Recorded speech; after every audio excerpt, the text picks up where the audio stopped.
In my last video I showed how I could fix this pre-amplifier by cleaning or treating the pots, that is the components behind the knobs, with Deoxit D5. I mentioned offhandedly and zoomed in on the various op amps inside. I mentioned that one convenient upgrade path was to replace the op amps. That is, replace the relatively jellybean 4558s with something with lower noise. Now, if I'm going to do that, where's my biggest bang for the buck? Well, the highest noise channel on any preamp is the phono, because it's having to boost a signal from about 2.5 millivolts input up to line level of, say 1 or 2 volts.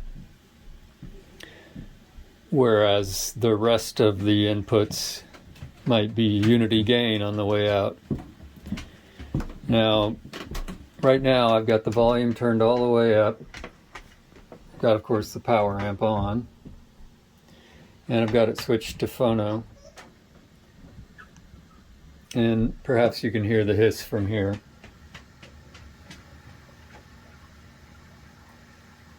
Now, listen to what happens when I switch just over to CD.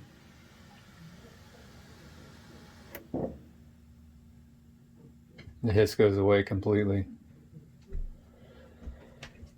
So, again, maybe we can affect the level of that hiss by using the lower noise op amp. And I just happen to have some lower noise op amps on hand. I'll give you some better idea of how loud that is. I'm going to move the camera right up to the grill in front of the tweeter.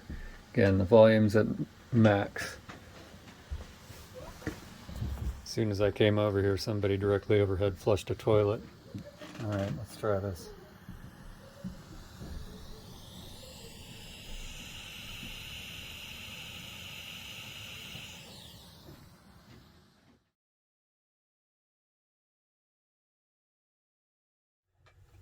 Alrighty then, let's get to it. This should be a relatively quick job. Got my iFixit set here of this thing.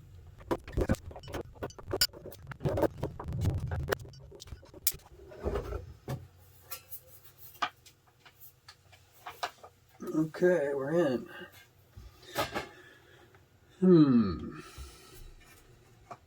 Okay, just checking it out here. Bottom does not come off. This here is the op amp that I want to replace. It is, as I said, a 4558, which is a pretty much jellybean audio op amp.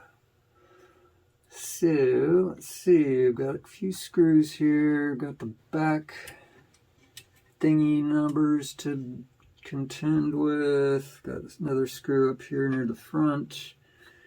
And I've got these switches and knobs here to contend with as well. Because of course on this, as in many cases, at least the volume knob the pot is mounted to the circuit board. So I will have to take off the knobs at least. The nuts securing the pots, and these screws I will need to unplug these, and then I will need to use hot air in order to get the op amp loose. Who knows whether these have ever been taken off before. I did look online, was unable to find a service manual for this model. Yeah, just needed a little encouragement. We could all use a little encouragement now and again. There we go. 5-in-1 tool strikes again. Love this thing. like my most commonly used tool ever. All right. Okay, just turn this around so you can better see what's going on here. So I just need to get these nuts off. And of course I'll need to get these screws out. And that might do it, although it's going to be a trick I predict to maneuver this out of where it is. There are clips built into the back, looks like, holding these on up. Each one of these has a screw, so I'm going to need to remove all the screws on those jacks, because again the jacks are mounted to the circuit board. Alright, let's see. Go ahead and use a crescent wrench, otherwise known as a spanner. Get these nuts off, being extra careful not to mar the front plate. Not like this is a high dollar piece, but it just in general, want to be real careful when you're removing stuff from the front plate not to scratch it, because that's like the thing you can't undo. The cosmetic damage to the front plate, can't undo it. So best be in the habit always of being extra careful when dealing with hardware on the front plate. Tilt the screws on the back. Guess I don't want to flex that too much. I don't want to put too much torque on that, on the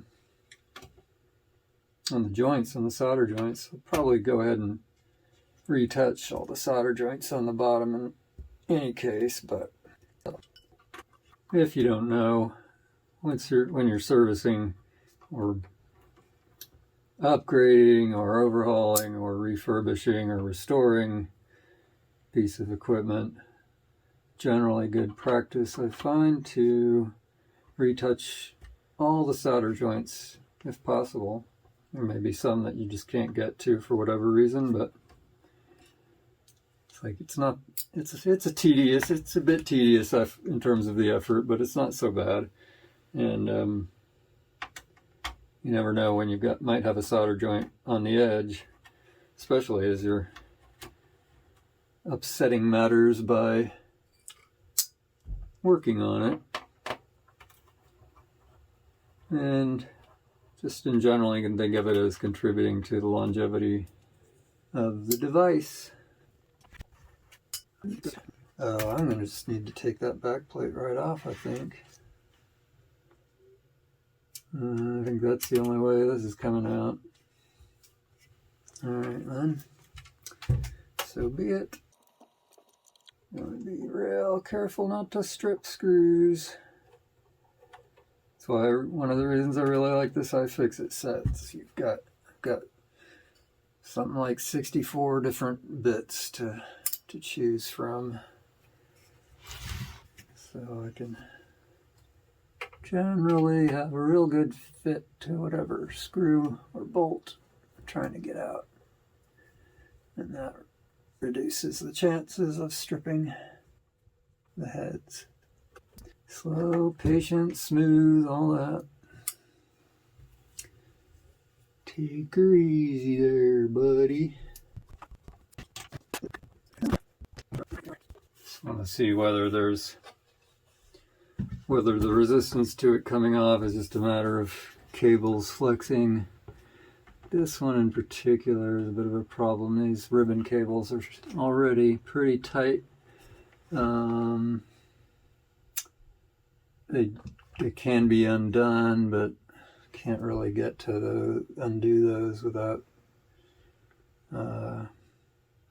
taking these XLR, I think that's the right word for it, these XLRs off. So I have to unscrew those, I think, in order to get the back off without too much hassle. No problem. Yeah. And it's just the power wires on the other end that are pretty near their limits. I've if I need to get it further off, which I don't really. I just needed to get it past these jacks. But I could give myself a bit more slack by cutting these zip ties. But I think I can get away without. Is this going to come out for me or not? I've only got 3 screws out of the circuit board, because I think the 4th would be where this switch, this tape monitor switch is here. But it's sort of acting like it's anchored here. Crap. There's the mystery anchor point.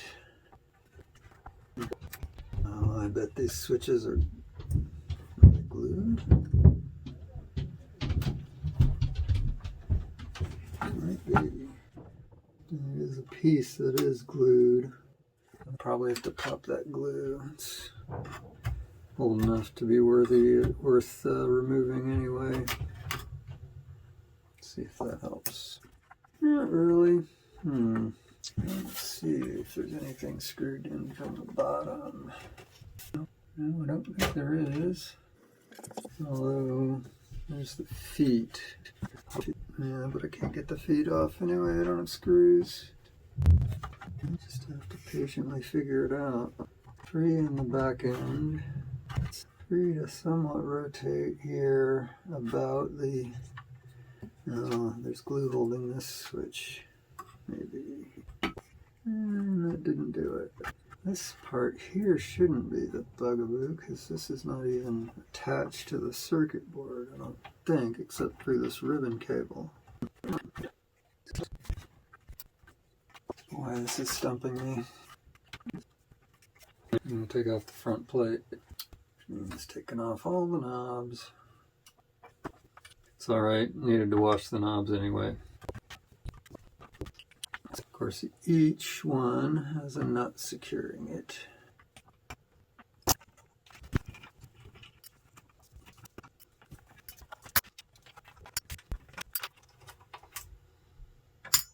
Now we shall see if, okay, front plate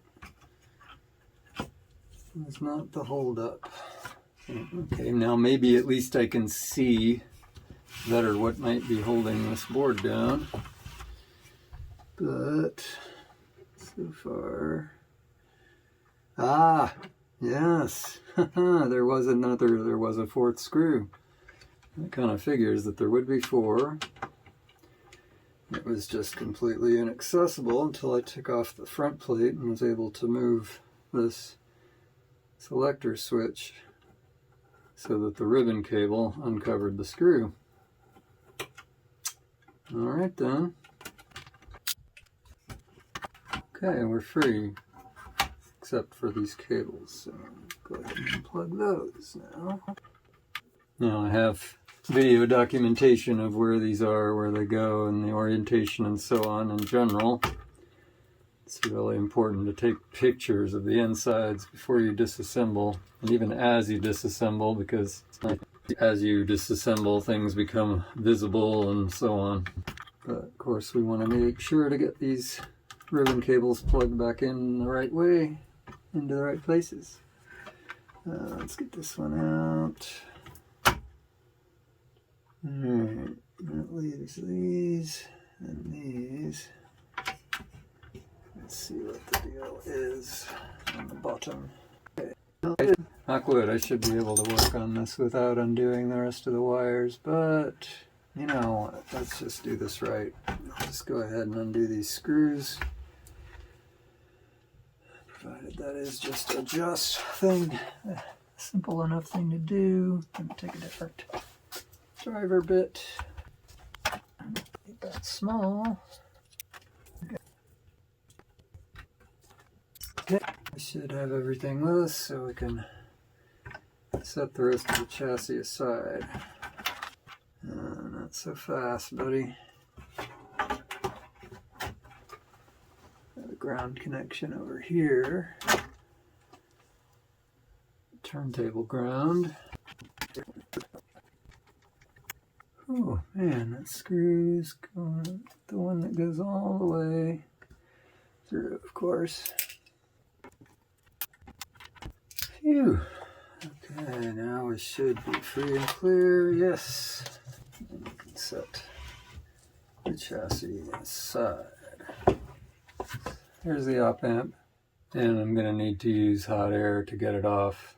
In general, this sort of sucking the solder off isn't an effective way to get an 8 dip or a dip 8 or whatever chip off. You need to have all 8 joints heated at once. The only really sure way to do that is with hot air. And luckily I've got hot air, but let's make sure I'm doing the right thing here. Double check. All right, there we go. Okay, get some magnification. Okay, pins aren't particularly bent over. Plug in the hot air machine. Set the temperature to 400 C, wicked hot. And turn it on. Oh, it's already on. How convenient. All right.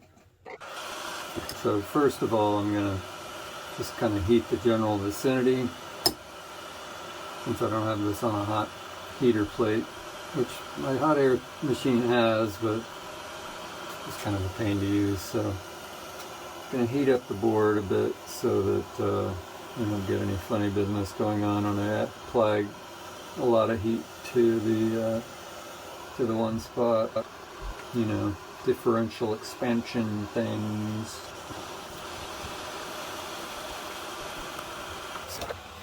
Still on there. Oh, great. Smoke off the board, that's always a nice sign.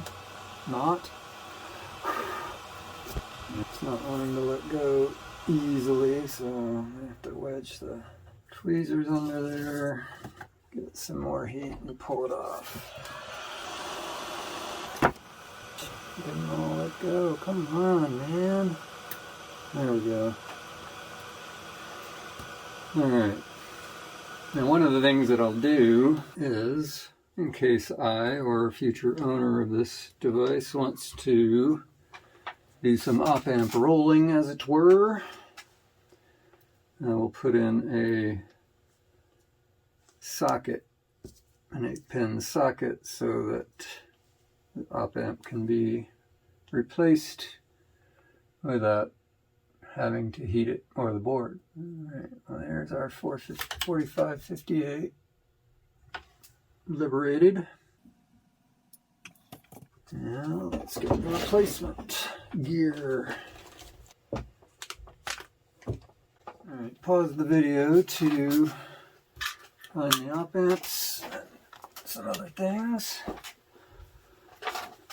I'm sure you're all dying to know what sort of super high-end audiophile op amp I'm going to use. My favorite op amp is the 2068D, in this case, JRC. Test results I've seen show that it is marginally better in terms of noise than the 5532. These are sort of standard higher end audio op amp. And things like the LM4062, I believe it is, or whatever, you know, and the various OPA bloody-blahs provide no significant improvement over the 50 cent or $1 or whatever 2068. Here's my socket. And that might go in already, that might not. Probably need to actually suck the solder off the bottom first. I wish I had a higher tech device for sucking solder, but I don't. Maybe I'll get one for my birthday.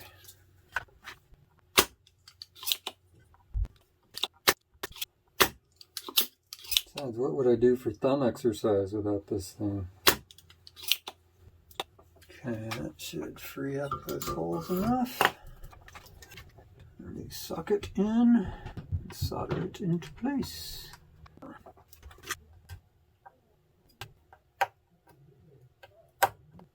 think that's got That's seated well enough. Seems to be well snapped in, so I don't need to worry about it falling out when I turn over. That's nice. Okay. Commence to soldering.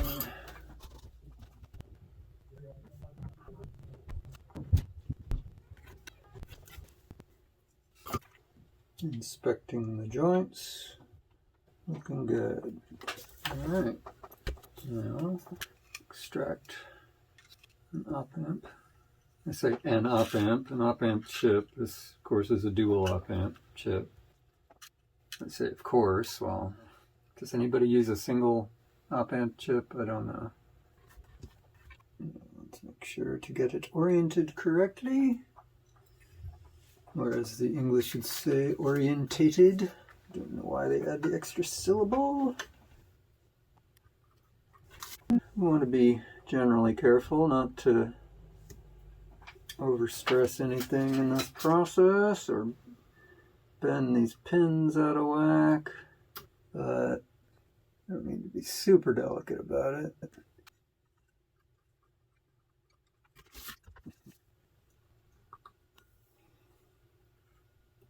Okay, I think I've got all four in the hole. Let me check before I shove it all the way down in there. Yep, looking good. And there we go. So again, why add an unsoldered extra thingy? It's so that if I want to change out that op-amp again in the future, I don't have to do any soldering to do it. Alright, now I've got more. I could replace more of these op-amps, but I don't have a particularly good reason to choose any one over any other. So I think I will not replace any other. They're all 4558s except this one on the output. It's a 4556 AD, which is a higher current op-amp. Oh, I did say I was going to touch up solder joints, didn't I? There was something that I was forgetting. Hate to introduce noise, but getting tired of using the no breathe method of avoiding solder fumes.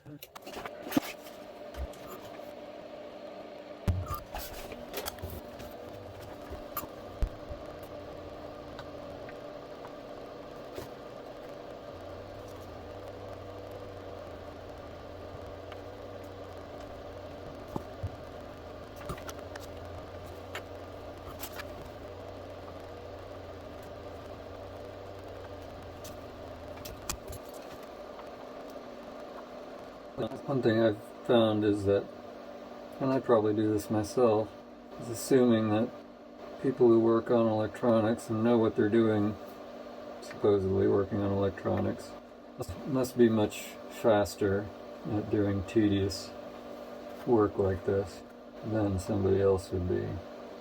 Nah, not really. Not so far in my experience. This is just tedious. It just takes the amount of time that it takes.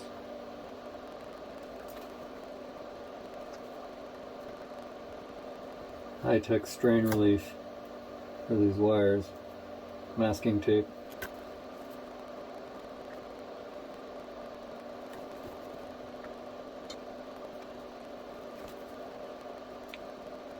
And myself, of course, being pretty sure I've gone over places at least twice, some of them. Oh well. Now there can be components about which you want to be particularly careful in this kind of process. Those being particularly polystyrene,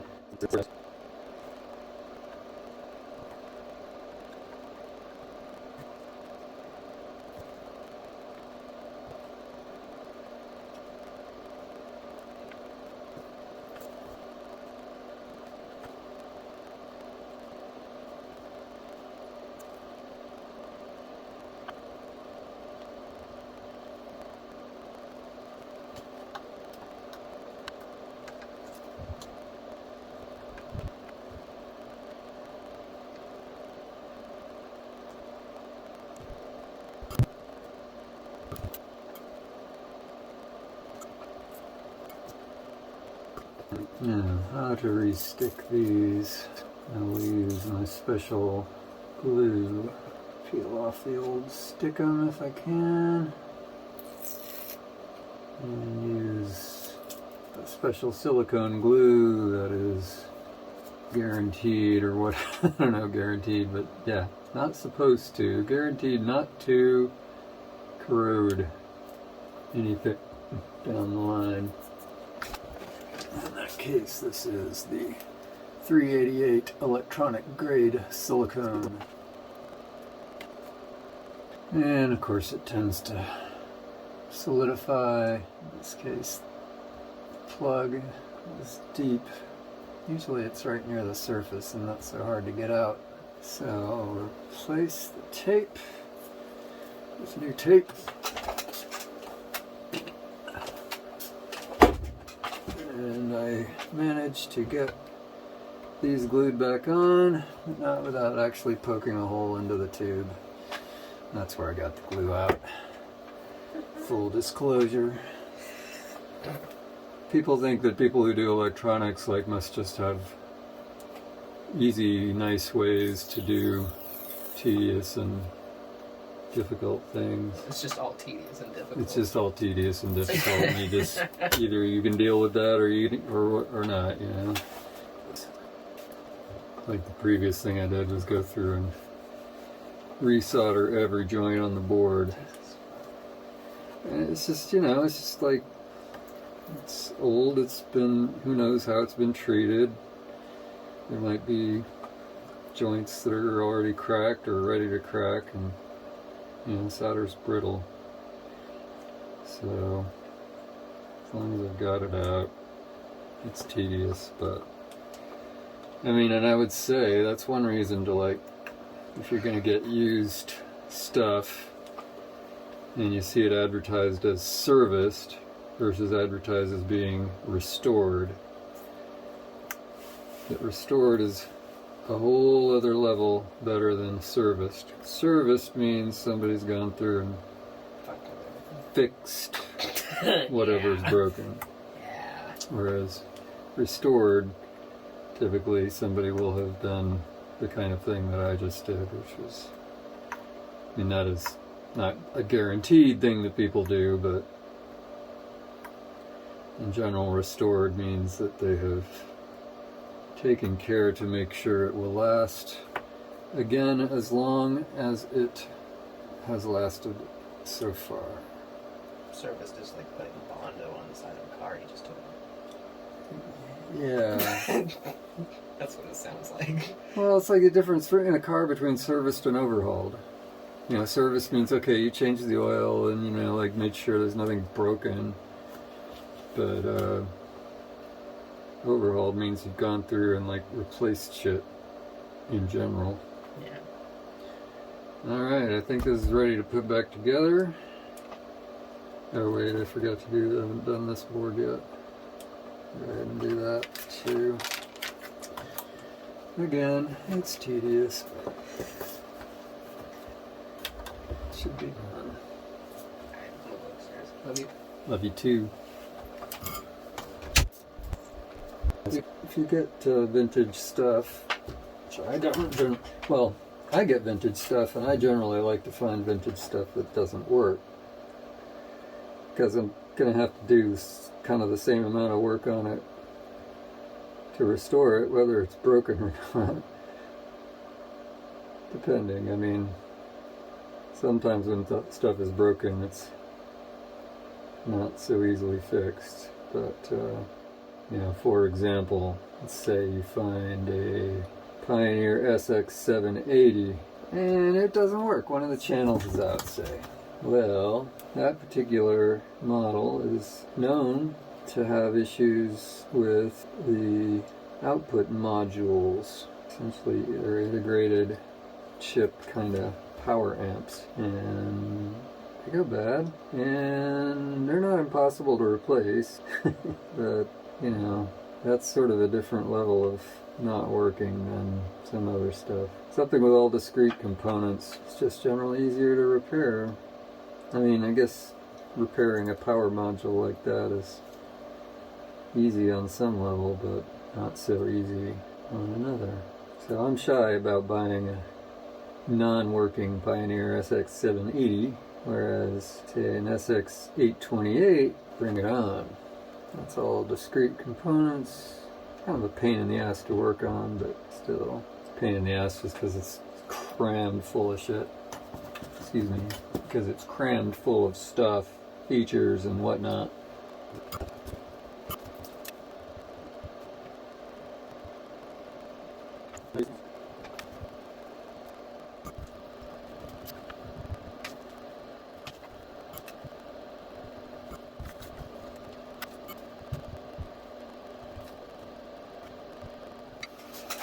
Alright, let's put this thing back together.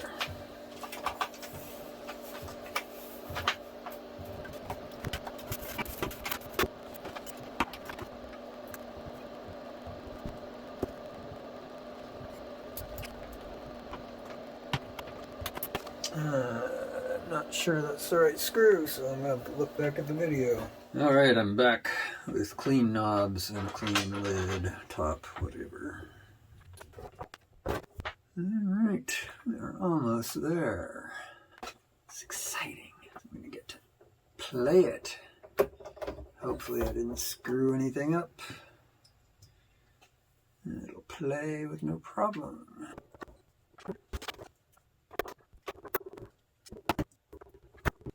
This lid doesn't match up all that well with the holes.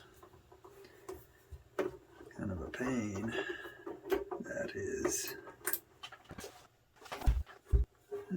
Let's see, what is my best strategy here? Poker?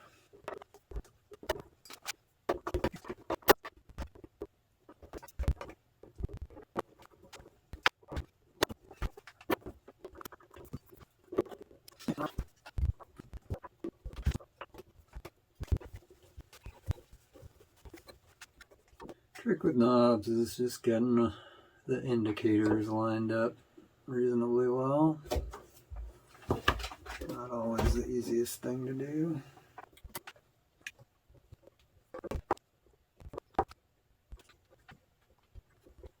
Alright, I think I'm done. Let's see if it did any good. Alright, got the unit back here. And I just need to plug everything back in.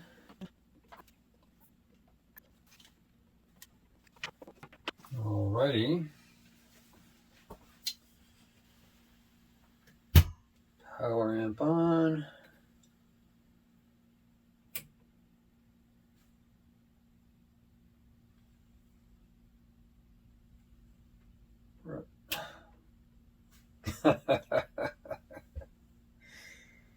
I remember all those ribbon cables?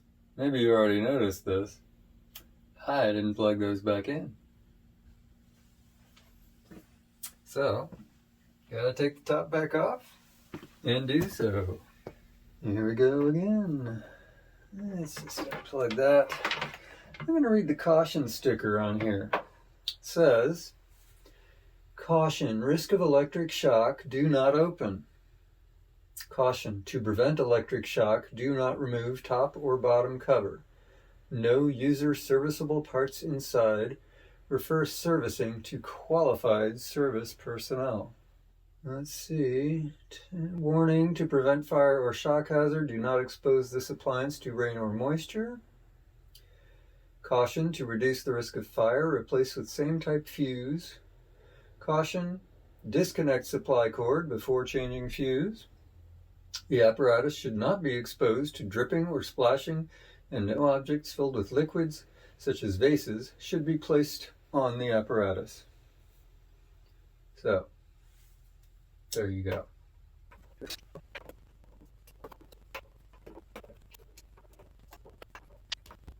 Yeah, look at that. And of course, primary power as well. These are all pretty straightforward. That is, they've retained their shape such that the position is easy. Position is indicative of where they go.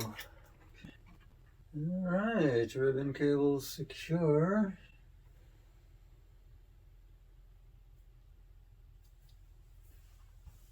Top back on.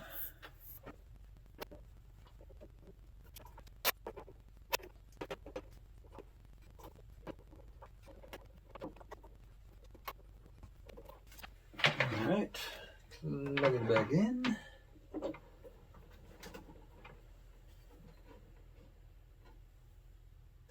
Power amp.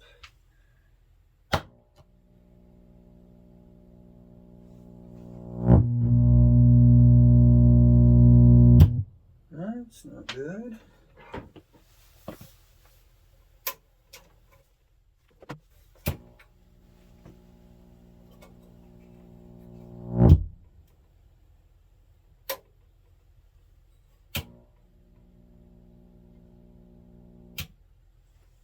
Oh boy. Alright. It would appear that I have screwed something up.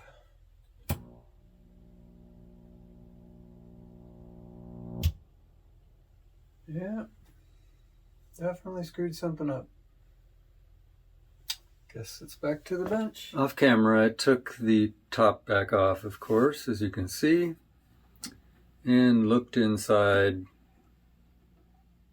to see if there's anything obvious that I screwed up. In particular, are these ground wires connected? Did I get the switch in the right way? I think so. Are all these ribbon cables in securely in the right orientation? Again, the answer appears to be yes. But there is another diagnostic that I can do, because probably I'm going to have to take this board back out, and since I touched every solder joint, I'm going to have to look and see, did I make a solder bridge? Did I make something so that it's no longer connected? But what I can do in the meantime to help me figure out where the problem might lie is that I can, so I've got it set on phono, and I can see whether that hum that I was getting is also associated with the other inputs. Would help to plug it in. And of course, you're not supposed to operate this with the top off. Well, that's interesting. It's on again, but no hum this time. Most peculiar. I mean, maybe the problem somehow fixed itself by taking the lid off. I don't know. I haven't plugged in the output, or I plugged it into the amplifier. Yeah, I sort of wish that was nice to think for a minute there. That, well, I guess I better turn off the amp before I do that. Come on. Yeah, that was a little too good to be true. Let's try again. Well, like I was saying, I can try the other inputs other than the phono to see if that hum also shows up there. Yep, it does. All right. So that at least seems to suggest that whatever I did is not isolated to the Phono Preamp. That is, you know, the chip and all that, that's probably fine. And the problem likely lies somewhere else. Gonna have to take it apart again. Probably not tonight. Probably do that tomorrow.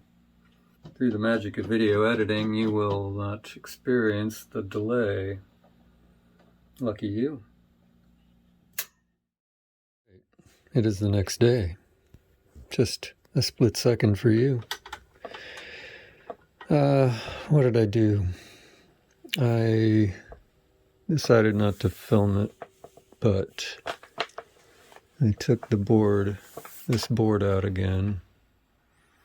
And this time, instead of just retouching all the solder joints, I sucked the solder off, the old solder off, and put new solder on all the solder joints.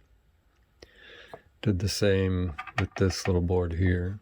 I'm hoping that I had just not done a good solder jointing job previously, and rather than fully reassemble it and take it back out to test in the test rig, I'm going to test it in here with the oscilloscope to see if that loud hum is still going to be coming out of the outputs.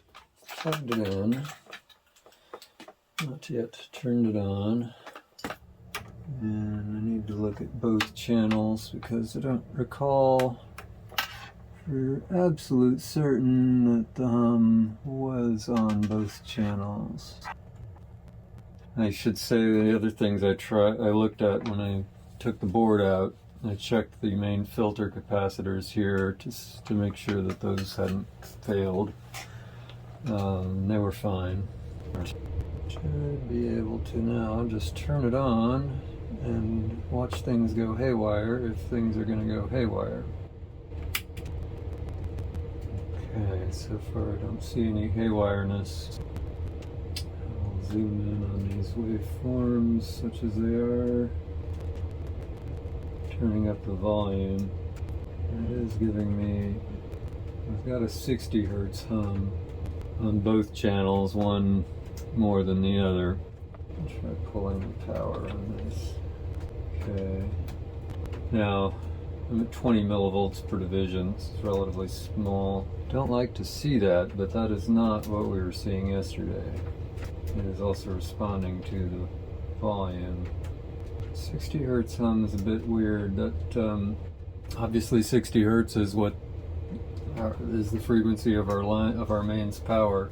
Typically, and I think what I was getting yesterday was 120 hertz hum. That is, once you rectify the signal, your remaining ripple becomes double the frequency, 120 hertz.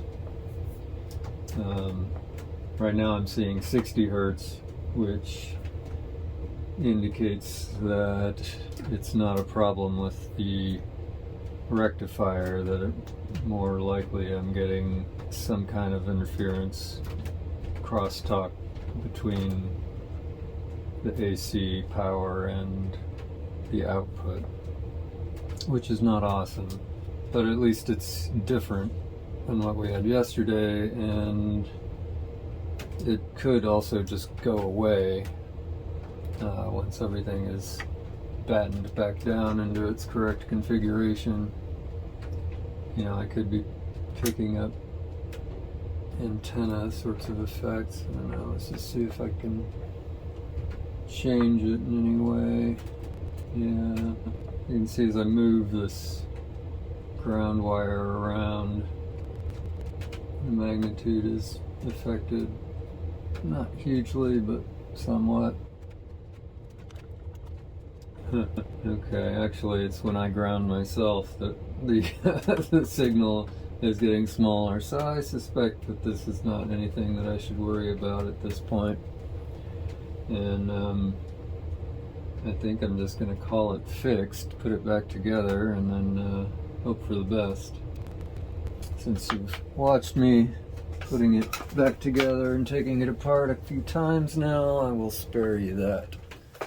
And I figured I would check it one more time before I put the lid on. And so we see our 60 hertz-ish noise again, but now it's down at magnitude of 2.1 millivolts on channel A. So that's not a problem. Alrighty, put it all back together one more time and we shall see what we shall see. Keep fingers crossed. Alright, here we go. I believe everything's plugged in. And let's see what happens. Fingers crossed.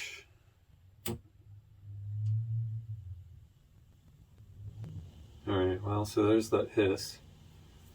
And we'll just have to see whether it's similar or maybe smaller than it was before. Alright.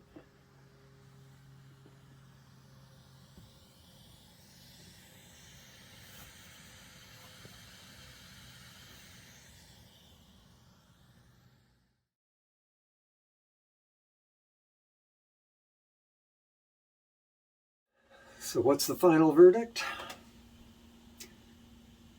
Maybe a little bit less noise.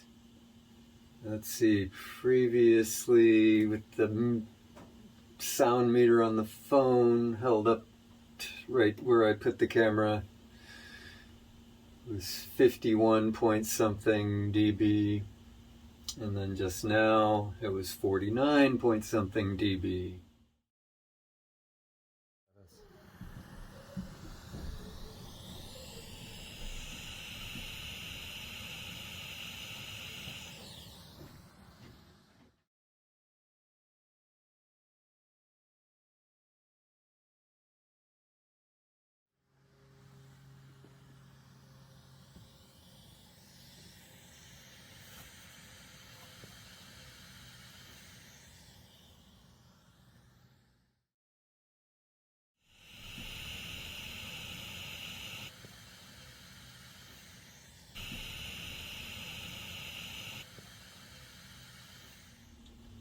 So maybe that's a 2 decibel loss of noise, which is good. 2 decibels doesn't sound like a lot, maybe, but let's think about it this way. 3 decibels is half. So if I cut sound pressure level in half, that's 3 decibels down. So 2 decibels less than that, but